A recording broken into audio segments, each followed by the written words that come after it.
Good morning! Hindi na ako nakapag-good night sa inyo kagabi, guys. At, ayun nga. Sobrang... ayun, no? Hindi, ano lang ako. Disappointed lang na sarado yung yung Canon Service Center. Kasi, ayun nga, sabi ko baka matagal yung paggawa ng camera. Wala akong magamit sa pag-akyat namin ng... Ano ba to? Basta somewhere north. Nasabi ko na before, di ko maalala. Sorry, kakagising ko lang. Anyway, ayun nga. So, lang kami ni Daddy, lakad-lakad lang doon sa Venice Grand Plaza Mall. And merienda, sabay dinner na yun. Pinaka-dinner ko na rin kasi din ako kumain dito kagabi. So, ayun. Sayang naman. By Monday, balikan namin. Kasi kailangan yun, magawa. At ang hirap kapag ka-cellphone. Diba?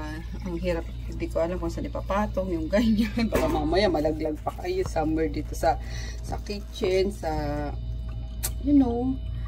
Hindi ko alam kung ano tong cellphone na to eh. Waterproof. Waterproof. Water resistant. So, bumaba lang si Daddy at pinaurong yung sasakyan. Kaya pa guys, diretso pa rin yung dito, renovation. And sabi natin Marie, itong CR namin parang babaklasin kasi doon sa may bowl, may doon, may stagnant water lagi. Di ko alam kung anong ginawa dyan. Di ko alam kung noon pa yan meron or nung ginawa lang din nung pinalitan yung toilet bowl nga. So nagkaroon siya ng stagnant water and sa kanila kasi yung babae, parang unit nila. So parang sa ceiling nila ano ba tawag din sa Bicol? Basta parang sponge na sumisip-sip ng ng tubig. So ayun, sabi nila papaano daw tong CR. And then ang bala ko naman, nahiya kasi akong lumapit doon sa owner pero mabait yan. And ang bala ko naman itong labas, sabi ko papaanuhan ko, wait lang, baliktarin ko lang yung camera. Yung mga dogs, sinaantay si Daddy. Ikaw lunaw kung kinakahulan sila, sir. Kakahiya naman, pero sabi ni sir, okay lang. Yan, nakabantay sila. Andyan pa yung mga owner eh. Yan kasi sa baba. Ito kasing na to guys, itong unit namin, tapos yung unit sa baba. Parang parang personal unit ng mga owner. Ayan, ito 303, tapos yung sa baba ang 201 yata yan. Hindi ko na alam. Basta parang sila kasi magkakapatid, parang meron dito, may kanya-kanya silang unit. So pagka umuwi sila, yung ganyan galing sa Bacolod, sa mga unit na ito sila tumutuloy. Kaso since ginawa na nilang business talaga tong building nila as in apartment na. So ayun, and then may mga condo na ata sila dito sa Metro Manila. Yan, kaya pinaupahan natin. So kami ata yung second na umupa rito sa unit na to as tenant simula nung hindi na ginagamit ng owner. So yan, kaya very special din sa akin tong guys, itong unit na to kasi alam mo yun, yung owner kasi mismo yung nag-welcome sa akin dito. And then napakagaan niya talaga sa sa amin. Yan, kaya okay lang kung hindi tayo na-approve sa lilipatan nga. Ayan, siguro dadaan naman to sa pakonti-konting renovation kasi ayokong ako mismo yung magpa-renovate guys. Gaya ng ginawa ng isang unit owner, talagang siya nagpa-renovate ng unit. Ending, ayun, din siya, umalis na kasi mangingibang bansa na. Sabi ko parang ang sayang naman nung mga nagastos niya doon. Pero anyway, ayun nga, balik tayo dun sa labas. Against the light ata. So ayan yung itsura ng labas namin guys. Sorry, sobrang gulo. Hindi na ako mahihiya kasi ganyan talaga yung unit namin. So dito dati meron diyang malaking as in hanggang doon sa taas, malaking kulungan ng ibon. Yan, may malaking kulungan ng ibon dyan na halos half nito ang na-occupy. Pinatanggal ko. And then, you know, yung merong, sorry guys sobrang ano talaga, sobrang dumi. Ayan o, yung, ano ba tawag dito? Tolda. Yan. Open yan. Kaso pinalagyan ko ng tolda kasi pag ganyan, mainit. Talagang yung sikat ng araw or yung nagbabounce dito. And then, kapag ano naman, dahil pang nakahanger-hanger na. Ginawa ko kasi itong kitchen. At ginawa ko na lang itong kitchen outside kasi pag dito, maamoy. Halimbawa, nagluluto ako ng isda, yung gaya, sardinas, maamoy siya. Sorry, laging bukas yung ano, laging bukas yung CR namin at tagusan. May ano kasi dyan may malaking bintana. So, yung hangin, para dito tagusan. Kaya kung napapansin nyo, laging bukas yung CR. Yan. And then, umiinom din kasi dyan yung mga dogs and dyan nagwiwiwi. Minsan, si Maggie, yung ganyan. Kaso pag tinatama, dito na sa, sa ano ba yun? Ayun. Kaya, dyan ko na nilabas yung ano namin, yung lutuan. And then, para mas safe kasi naggasol kami. Kasi diba before, kuryente kami, induction cooker, ganyan. Kaso, nung maggasol kami, para safe ka ako, sa labas yung ano, yung gasol. So, ayun. Inano ko as lutuan. Pero, malay mo, unti-unti din itong i-renovate, diba? Yan. Pero, ano ko yun, i-request ko yun na lagyan niya ng ano, ng grills. Para at least, maglalagay na lang ako ng buri na pwedeng up and down, ganyan if ever mainit or ganun. And pag umuulan, may ano pa rin, may harang pa rin. Kasi napaka-unsightly niya talaga guys. Kaya hindi ako masyadong nag-vlog sa labas na yan. Or minsan, ano lang, konti lang, ganyan. Kasi ayun nga. And wala akong time talagang ano, mag-ayos ng baler. Alam nyo yan. Simula nung maano si auntie, umuwi na si auntie. So, hindi ko kayang mag-manage ng business, ng bahay at the same time. Tapos may pets pa. Pero, sabihin nyo, yung iba nga nagagawa eh. Bakit ikaw hindi? Guys, I swear, ang hirap niyang pagsabay-sabayin. Yan. Buti sana kung maliit lang yung ano, yung bahay, diba? Malaki din kasi ito eh. Kasi yung kwarto namin sobrang laki. Yung kay Chris sakto lang. And then, ayun nga. Pinalagyan lang namin nito. Yan, ginawa naming bodega. Which is, yun yung ano ni auntie. Dating tulugan na ni-request niya. Kasi before, magkasama sila ni Chris sa kwarto. E syempre, nagbibinata na yung anak ko. Sabi ni auntie, pagawan mo na lang ako dyan ng ano. Parang kupite. Sa amin, kupite. Parang small room. Ganun. Yan, kaya, tapos nung umuwi na nga si auntie, hindi ko na siya pinatanggal. Ginawa ko na lang siyang bodega. Yeah, pero baka malay mo tanggalin natin para maano ulit tong bahay, lumuwag ulit. Yan, kasi you know, wala na tayo, puro ano lang naman diyan eh, puro tambak like mga old furniture, mga old ano ba to? Mga box ng gamit naman. Ano ba to? Mga boxes ng microwave, yung ganyan. Kasi habang may ano pa, may under warranty pa guys, hindi ko tinatapon yung box. Ayan, katulad nun sa ano, teka. Ayan, katulad niyan. Oh, yung box ng TV, yung box ng tawag dito, ng speaker, nandiyan. Tapos ito kasi, ano to eh, galing to sa ayan yung ginamit nila mama nung nagtinda-tinda sila sa baba. Nung may shop ako sa baba, di ba nagtinda din sila ng food. Yan yung ginamit nila. So, nang hinayang naman din ako na, ano, inakyat ko na lang dito. Ginawa ko siyang lagayan ng mga spices ko. Pero, ayun nga yung sinasabi ko guys, yan o. I-request ko na palagyan na lang ng grills para at least malinis ko ng maayos and may space pa. Sayang kasi yan eh, yung na-visualize ko na may screen lang dyan. Tapos, maglalagay ako ng mga pot ng plants or kahit yung mga ano ko, mga pan, pwede nang isabit-sabit dyan, diba?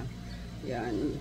Kaso, ewan ko, pagkatapos na siguro nung nung mga ginagawa sa ibang unit. Kasi papalit-palit sila. Pang ilang na ba to? Contractor na ba to? Or pang ilang group of handyman na tong inano nila. So far, ito yung nagtatagal. Kasi yung una, palpak. Talagang puro advances lang. Ganun, advance sa kanila. And then, may mga iniiwang mga back job. Ganyan, hindi pulido. Tapos yung second naman, ganun din, palpak din. So, etong recently lang ang medyo okay. So, marami nang na-renovate na unit and magaganda yung magaganda yung mga kinalabasan. Parang nagbago ulit yung yung parang brand new ulit yung mga unit. Kaya siguro mas mahal na yung renta. So, sabi ko baka pag ni-renovate ito, kataasan na rin kami ng renta. Kasi guys, unang-una, sobrang mura ng rent namin dito. Like, nagsimula kami, 13,000 lang. 2 bedroom na yun 2 bedroom. Tapos, may sala ka na. Own CR.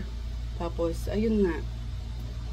Pet friendly pa. So, 13,000. Tapos, 1K lang yung binabayaran namin sa parking.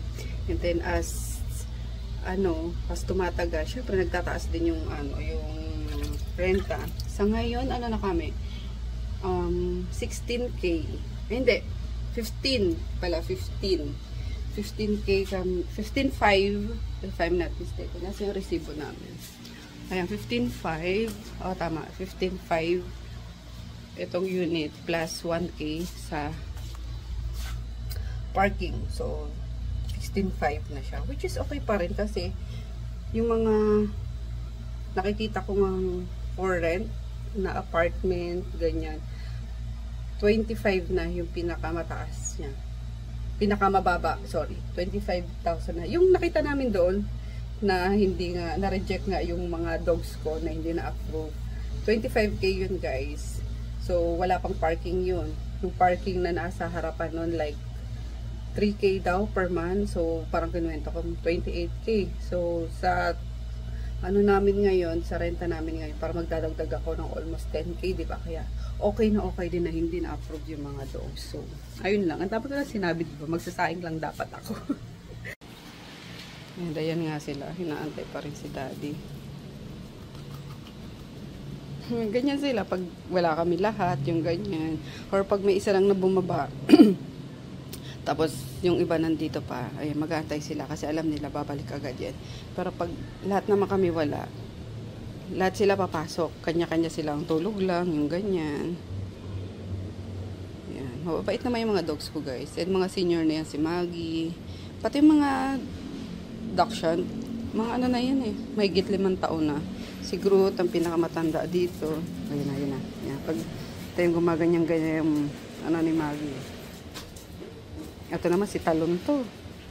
Parang kabayo.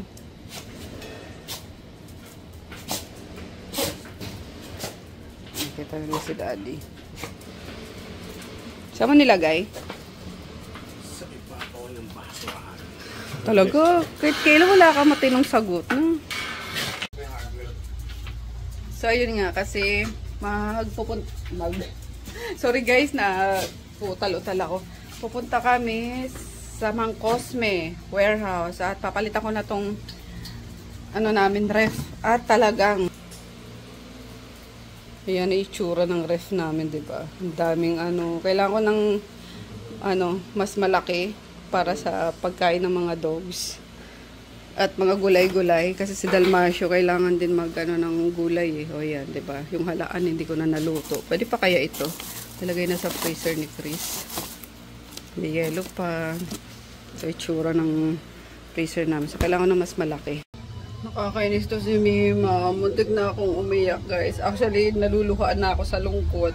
Kasi Easter Sunday ngayon, diba? Tapos, umuwi siya last week ng Saturday.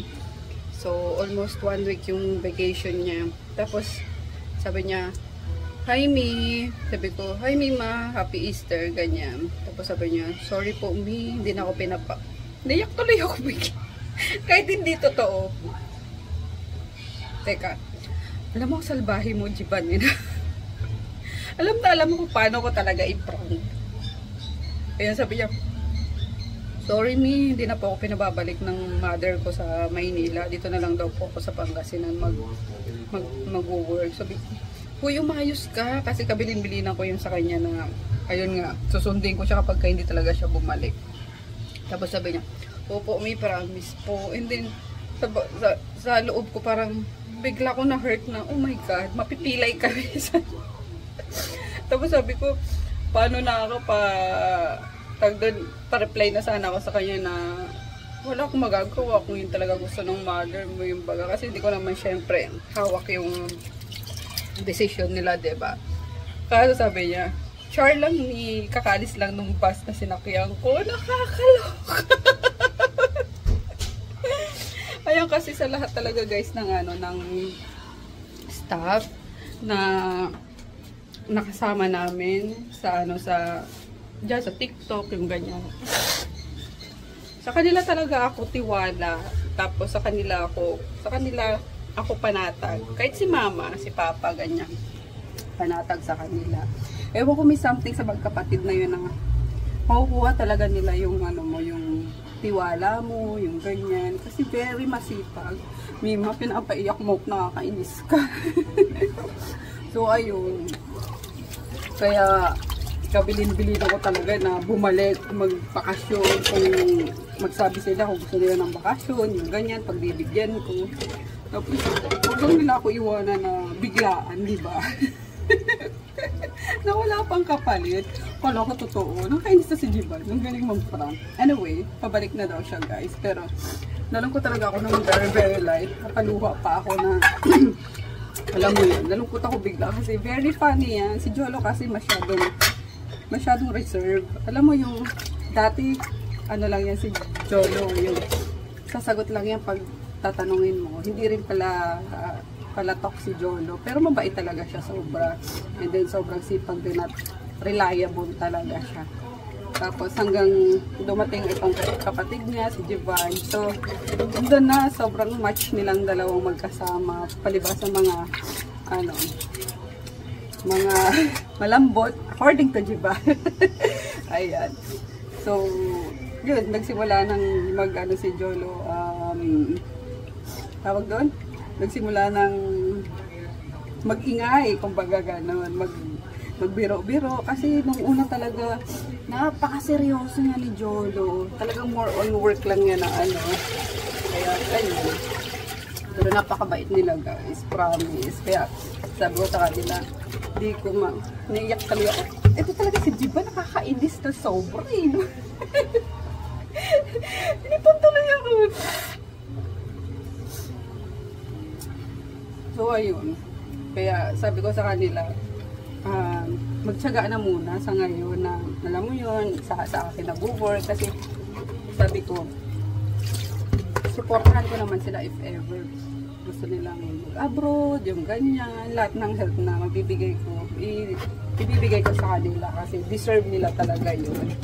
Ayan, even sa guys, sa mga pangangailangan nila, kalakata sa Japan, nakakainis. Ang lagi na lang talaga akong pinaprank nitong ni Masor na to. So, anyway, ayan, I'm so happy na pabalik na siya kasi tomorrow, Monday, back to work na naman kami ulit. Ayan, tapos, sobrang gaan kasi nilang kasama. Sobrang happy kasama sa trabaho. Yung hindi ka mag-aalala talaga at all na actually yung na Jivan guys, pang pang managerial na yung yung skills niya, like hindi ka na mag-aalala as a owner nung tindahan na anong nangyayari, may stocks to po or wala, kasi as long as may fund, may pera silang hawak doon sa store, alam nilang patakbuhin na talaga. So, pero syempre as owner, kailangan alalay din ako sa kanila kasi lalo minsan dinudumog ng tao, minsan diba tagaktak na yung pawis niya, ayan. Kaya ayoko silang parang hindi naman ayoko silang i-let go, parang ayoko silang mapalitan, kumbaga. So, ayun lang. Pero sabi ko sa kanila, keep on dreaming lang. Kasi sabi ko, yung mga parang inaano ko din sa sarili ko na, sabi ko, alam nyo ba dati, nakikisakay lang kami na sa sasakyan, ng mga kaibigan, hanggang sabi ko, pinangarap ko talaga na magkaroon ng ganyan. Sabi ko, i-visualize nyo lang. Sabi ko, i-claim nyo na magkakaroon kayo at magkakaroon kayo. Sabi ko sa kanya, kaya I can't wait guys na maging successful itong magpatid na to. Ayan, tapos syempre, mas nakaka-happy doon yung kasama kami sa, tawag doon, step by step na matutupad nila yung mga pangarap nila. Like, syempre, like Rico, like Madam Claudia, si Mark, diba? So, ayun, isa yun sa mga nakaka-happy na naging part yung family namin sa success nila. And I can't wait na dumating naman yung yung time nila Mima Sorbo. Naiyak ako. Mima. Pinayak mo ko. So, hi guys. Akala ko aalis kami ni Daddy. Diyan ba? Ayun. Kaya nakaayos ako. Kasi, ang gulo pala dito. My God. My goodness. Ano ba tong lungga ng asawa ko? Nakakaloka. Diyos me, Marimar. Feeling ko, misawan na dito. Nakakaloka. Ayan, before kasi may mga halaman dito, diba? And, ayun nga, hindi ko na naasikaso to. Ginawa niya mga tambakan akong anik-anik. Oh my God. Hindi na ako magtataka kasi ganyan siya sa ganyan sila sa bahay nila. You know? More on collecting, hoarding ng anything na pwede namang itapon na. Kaso ayokong pakialaman at baka sumabog na naman yun. Magalit. Ayaw niya na pinapakialaman yung gamit niya. Even yung table niya, sa computer table niya guys, hindi ko yan malinis. And kahit nung nandito pa si auntie, lagi ko sinasabihan na pag naglilinis si auntie dito sa kwarto, auntie, huwag mong hawakan yung yung computer table ni ni Ramil nga, kasi the moment na mayroon diyan nagalaw na alam niyo yun, magagalit na yan. Kaya ayun, anyway, ayun nga, sinisilip ko is nakabalik na siya kasi dapat pupunta kami doon sa warehouse, Mang Cosme warehouse, to check ng fridge. At gusto ko nang palitan yung ref namin. 8 years na yan, simula pa ng lumipat kami dito. Tapos nakukulangan kasi ako sa space. Mainit guys, wala pa siya dito. So, let's go back inside. At ang dumi sa... My goodness! Ano ba itong asawa ko? Kaloka. So anyway, ayun nga. So after namin kumain, nag-ayos ako, naligo siya. So akala ko ayun na, aalis na kami. Ang walang iya, may pasok pala. Kaya nung nagbibihis na ako, sabi niya, sasabay ka ba? Sabi ko, bakit? Di ba may pupuntahan tayo? Hindi, may pasok ako gayon. Oh my gosh. So, ewan ko lang. Kasi sabi niya, baka mag-early out siya. Parang more on, ano lang naman kasi yun, parang, not parang, actually, paano yung term? I forgot the term na. Ayun, training. So, nagka-training sila. And since, marami naman na siyang experience, and alam niyo naman siguro yung training sa BPO, diba? Yung mga speaking kinemberlo na yan, ganun. So, hindi na siya pinapa-attend, pero nagpa-punch in pa siya. So, sabi niya, titingnan niya if makapag-ano siya, makapag-early out siya. And, ewan ko, daanan niya ako dito. And, kung di man matuloy nga, yan, maglinis lang siguro ako dito ng konti linis-linis na naman. Actually, ang dami kong ipapamigay na damit. Ayan, kaya inside na yan guys, puro yan, puro hindi na ginagamit na damit. Gusto kong ibigay yan kila Jivan or doon sa mga pinsan ko na uwi sa May. Yan, and then yung mga duster, mga dress, bibigay ko na din kay Jackie. And ayun lang. So, manunod muna ako ulit. So, hi guys. Ayan. Hindi ko naririnig pala yung yung tawag ni Daddy. At nasa labas tong kanina. Cellphone, nagcha-charge. Ay, baliktad. Kaya magro-roba lang ako kasi may mga tao dyan sa baba. Nakakahiya yung tsura ko. Ayan. Pabihis na sana ako kanina. Kaso sabi ni Daddy, may pasok nga siya. Kaya, nagbis ulit ako ng pambahay. Yun. So, nag-edit lang sana ako kasi nagutom ako. Kaya magluto na lang tayo ng merienda. Ayan. And, nag-robe lang ako. Kasi wala akong bra. Tapos yung tsura ko talaga literal na pambahay na butas-butas pa yung ano ko, yung damit ko.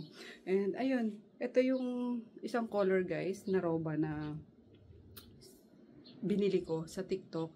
Nasa ano to, sobrang ganda niya. Ayan yung kanyang material. Para siyang cotton, fluffy cotton na gano'n. Dumidilim. And then, ayun nga, magaan siya compared dun sa mga dati kong roba na talagang mabigat. Kaya nagustuhan ko to. So, pwede siyang pang ano, pang takip sa mga katulad nating hindi mahilig magsuot ng bra habang nasa bahay. Lalo na kung may kukunin bigla sa baba. Like, mga, you know, wait lang. May hinanap kasi ako. Like, mga parcels, ganyan. So, perfect to. So, ayan siya. Ang ganda niya. Hanggang tuhod lang din siya. And, nasa 200 lang ata to guys. Yan. So, eto na nga. Nagluluto tayo ng merienda. Yan, yung natitirang kamote doon sa binili namin kahapon para sa ginataang bilo-bilo. Marami pala yun. So, di ko inubos, diba? Kaya, ayan, meron tayong pang merienda. Isang malaki to eh. So, meron pa doon sa loob. Yan. And then, meron pa ako dyan used oil kasi nung pinagprituhan ko din dati ng mga ganito. Diba? Yun na lang din ginamit ko. So, fun fact. Charot, fun fact. Alam niyo ba nung ano kami guys, nung elementary pa kami, ito rin yung naging source of income ni mama sa Bicol namin. Ayan, kasi alam niyo na dito si papa nagtatrabaho sa Pasay, nagtitinda siya ng kalamansi, yung ganyan. So si mama naman, ayaw niya maging umasa lang sa ano, sa padala ni papa, kaya yun, nagtitinda-tinda siya ng kung ano, ng mga merienda, mga lutong ulam, tapos breakfast, ganyan, mga luto na talaga. Kaya nung ginagawa namin ngayon. Tapos yun, and then naalala ko pa dati, hiyang-hiya ako maglako ng mga ganyan, mga banana cue, kamote cue, kasi yung ka-age ko that time, mga ka-age ko noong bata pa ako, mga naglalaro sila. Kumbaga, parang sabi ko, buti pa sila naglalaro. Tapos, parang kami, kailangan namin magtinda, yung ganyan. So, parang, alam mo yun, yung masitil mo as bata ka na, mas gusto mo sanang maglaro, pero, hindi pwede kasi kailangan mong tumulong sa magulang. Pero hindi naman kami forced na, guys, na tumulong noon. Kasi, syempre, kami lang inaasahan, yun ako yung panganay, sinina yung sumunod. So, kailangan namin talagang tumulong. At mabuting bata naman kami. Mabuting anak naman kami. So, ayan. Lako-lako, ganyan. Kaya, sanay kami guys, sa hirap talaga, sa hamon ng buhay. Ayan, pinalaki kami ng maginuuhaw ka, bebe. Ito, bebe, dali. Sorry, di ko kayo nabigyan ng tubig. So, lumaki kami na sa business na talaga. Naalala ko pa nga, as young as 7 years old, nagtinda-tindahan na ako before. Ayan, yung mga chicharon pa nun eh. Yung, parang cropek. Uso kasi nun sa amin na per piece mo siyang bibilin. Tapos may ginawa ka lang sausawan, yung ganyan. Naalala ko parang benching ko isa or dalawa benching ko ata. Ganon. Yung isang piraso ng cropek, yung rectangle. Na nag-trade tuloy ako. So, gano'n ang mga binibenta ko. Tapos yung mga tag 250, 2 pesos and 50 centavos na mga candy, yung mga bilog-bilog, yung mga ganyan. So, ayan, binibilan ako niya ni mama noon. Tapos, binibenta ko sa may-ame ng parang 25 cents each. So, yun. Kaya, nasa negosyo talaga kami guys. Yung naman, yung family namin ever since. Kaya ayan, naalala ko lang bigla tong kamote cue and banana cue. Kasi dito rin kami nakasurvive noon sa Bicol. Kaya kasi noon nga si Papa, nag-ano lang siya, vendor dito sa Maynila. And then bira lang siyang umuwi nun sa sa Buhi, sa probinsya namin. Tapos, ayun, weekly ang padala nun ni Papa eh. Parang 500 pesos, guys. For 1 week na yan. And then, may kasamang mga ano yan, mga gulay. Pero hindi ata, parang 500 ata. Mga grade 5, grade 6 na ako noon. Hindi ko lang alam. Basta yung natatandaan ko kasi kami yung inuutusan ni Mama na kumuha naman ng padala. Like, kukunin siya namin sa bus station kasi papadala ni Papa sa Filtranco noon dito sa Pasay. Together with the mga vegetables or groceries minsan. Like mga kamatis, sibuyas, bawang. Para hindi nabibili si Mama doon sa sa probinsya. Tapos kami naman yung magsusundo or magpipick up yung pinadala ni Papa sa bus station doon sa Bicol. So, ganon. Diba? Like ngayon, may mga Gcash, mga ganon-ganon na. And then, lahat na mabibili mo. Kung anong gulay meron dito sa Maynila or sa Baguio, meron na din doon sa amin.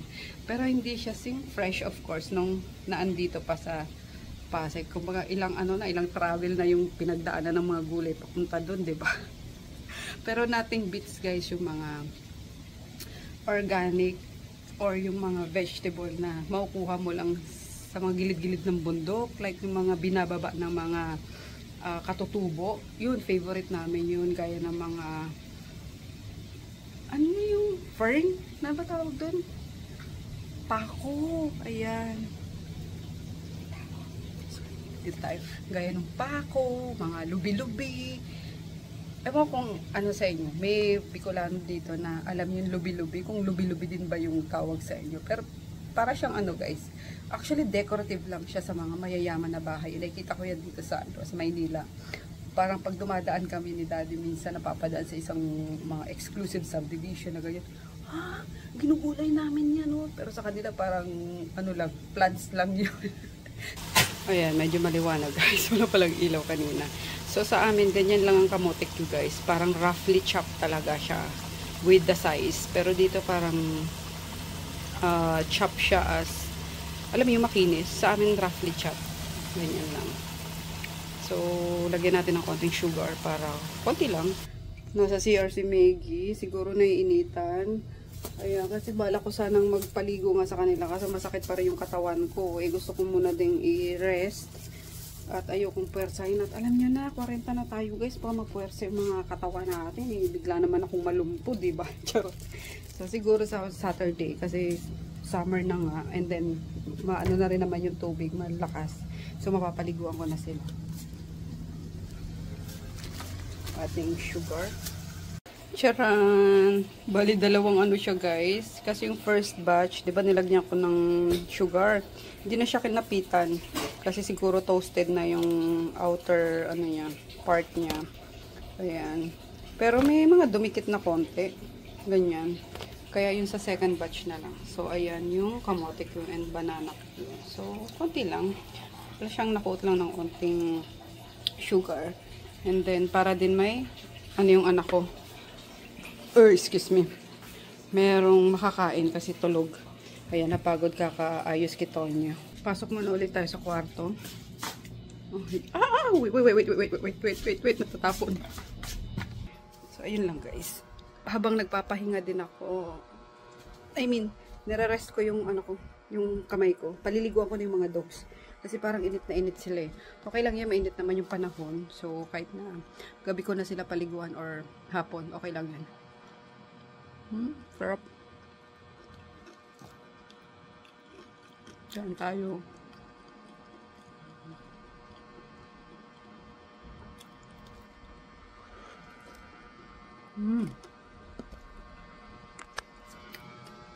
Yan, back to work na naman tayo tomorrow.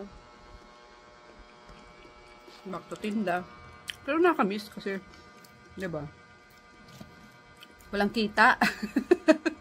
Daming bayarin, B.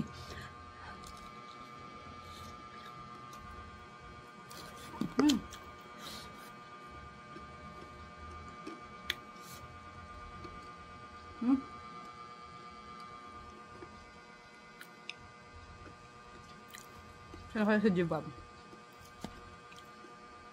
Karating na kayong Mima Sir ko na yun. Hindi pa nag-chat eh.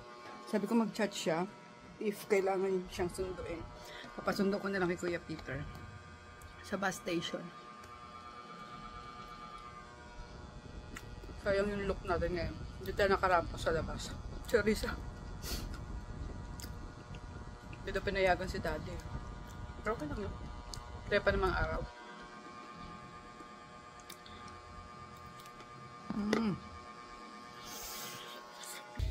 Chinat ako ni Jolo. Buti nag-open ako ng messenger din. Nasa labas daw. Sila Sarah. Sabi ko, ha? Bakit? May bibigay daw. Yung pala kasama si Jovan. Ayan, nandito na si Mima Sorko. Nakakatawa. At binigay niya na sa akin yung kanyang pasalubong.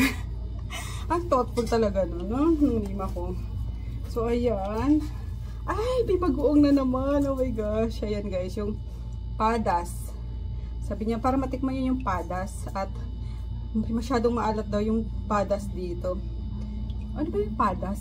I mean, bagoong isda sa Maynila. Ayan.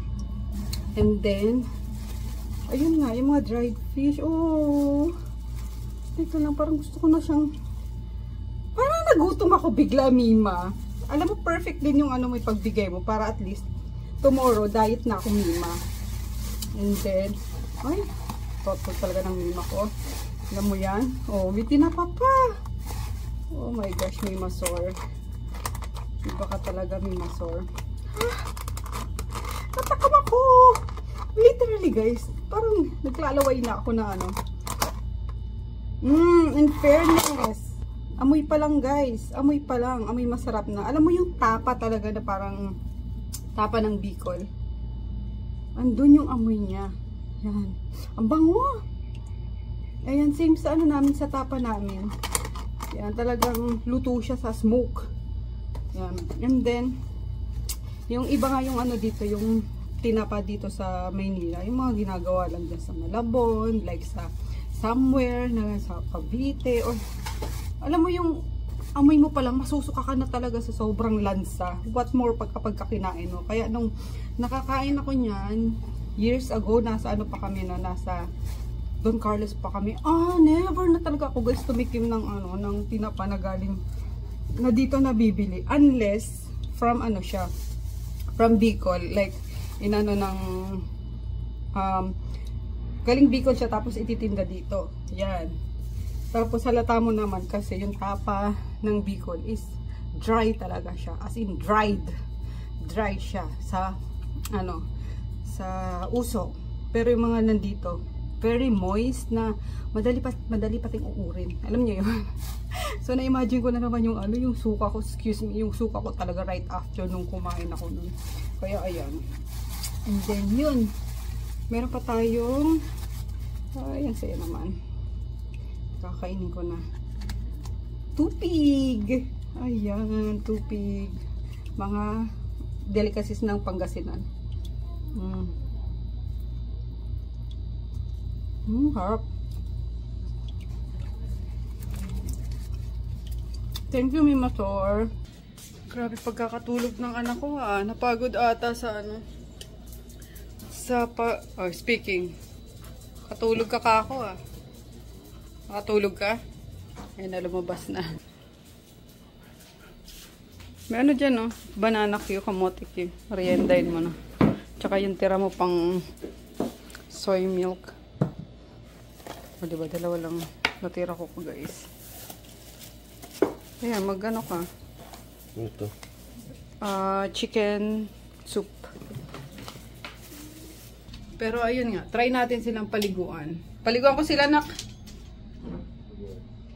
Para presko yung pakiramdam nila. Kasi si Maggie kanina nandito sa sa lapag sa CR. May initan siguro. Pero magsasaing muna ako. Nakalimutan ko sabihin sa'yo, magdala ka ng mga kanin. Mga tirang kanin para sa dogs. Kakain ka ba ng kanin? Salin ko na to, magluluto ako ng nila. Wala, magsasaing na lang ako guys ng pagkain nila. Yay! Miming si Jingor. Nakakabis, nadalhin sila sa sa dagat.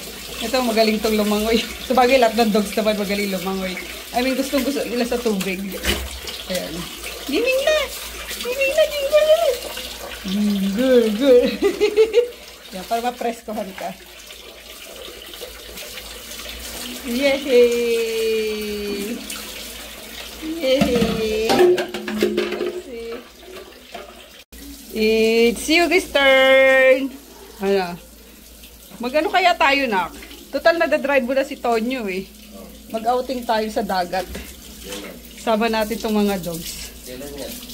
Teka, hanap tayo ng ano, available date. Aurora. Meron ba doon? Hindi ako yung mag-swimming eh. Sama na natin sila. Oo, sama na kayo. Pwede rin naman. Ano na kayo? Ng date. 26 nga alis. Eh, yung bahay, yung tutuluyan. Sa pupa. One day lang doon? Hindi ko mag-overnight sa Aurora? Alam mo na mga broke high school students na to. Oh no! Oh, sige. Gora tayo. Sama ka na. Sige. Pag-usapan natin mamaya. Wala mga doggies. Oh. All done, guys. Tapos ko lahat sila. Ayan, nakakaloka. Good luck na naman sa likod natin. Grabe yung ano ni Groot. Oh. Kay Groot lang to. Alone. Ayan. Maya't maya ako nagtatanggal doon sa strainer. Ito yung sa dito, sa pang hilod, yung brush. Grabe, si Groot pala yung ano, naglalagas yung buhok. Oh, lalo na siguro kung sino ba sa inyo yung mga alagang, ano ba yan? Retriever. No, mas malala pa dito. So, habang pinupuno ko kanina yung ano, guys. Timba. Sorry, wala na.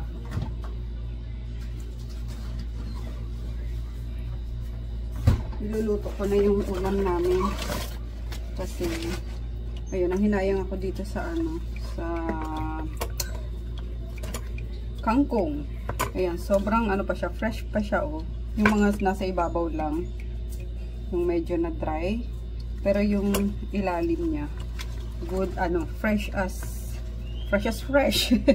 Yung kaya gusto ko magkaroon ng ano, guys, ng malaking ref para separate yung mga vegetables. Ayan, kasi hinugasan ko to, tapos tinakpan ko lang nito, sabay nilagay sa ref, kaya fresh pa siya. So kapag ayun nga, yung separate yung mga gulayan, mare-retain ko yung ano, ma-maintain yung freshness ng mga vegetable. So yun, gusto sana ni Chris garlic butter na naman. Sabi ko, again, eh meron nga ako dito ng ano, dahon ng kangkong, kaya sabi ko ito na lang. Tapos yung dahon din ng, ano ba to? Talbos ng kamote, kasi sayang. Tapos yung wing beans, sigarilyas. So halo-halo ko na. At ayun nga, yun ang ulam ko. Si daddy po, ulamin ko na lang ng ano na yan, hipon na yan, hihimayan na lang yan. Kaloka, para ubos-ubos ba, walang masasayang. Ilasan ko lang yun, pero konti lang siguro, kasi baka di maubos eh. Pangit yung nawiwilt na yung gulay. Natago ko siya ulit.